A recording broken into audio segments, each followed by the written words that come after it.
खासदार नरेश म्हस्के यांचा सलग दुसऱ्या वर्षी मानाचा संसदरत्न पुरस्कार जाहीर.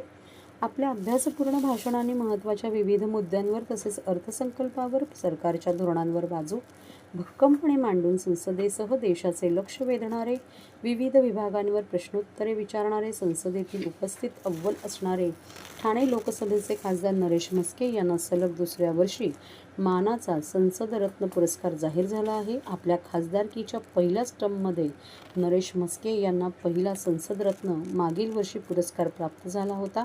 यावर्षी देखील सलग दुसऱ्यांदा हा पुरस्कार जाहीर झाल्याने ठाणेकरांच्या शिरपेचात मानाचा तुरा रोवला गेला आहे.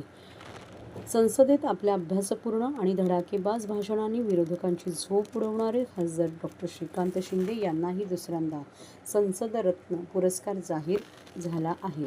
संसदरत्न पुरस्कारांचा 16वा सोहळा जुलै 2026 मध्ये नवी दिल्ली येथे आयोजित करण्यात येणार असून यावेळी 150वा पुरस्कार प्रदान करण्यात येणार आहे.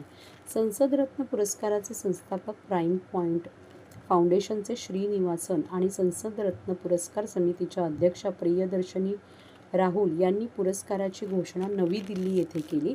संसदरत्न पुरस्कार 2026 साठी परीक्षक समितीने 10 लोकसभा खासदार, 2 राज्यसभा खासदार आणि 4 संसदीय स्थायी समितीची निवड केली आहे. यावर्षी आम्ही 150वा पुरस्कार प्रदान करणार आहोत, अशी माहिती संसदरत्न पुरस्कार समितीच्या अध्यक्षा ॲडव्होकेट प्रियदर्शनी राहुल यांनी दिली आहे.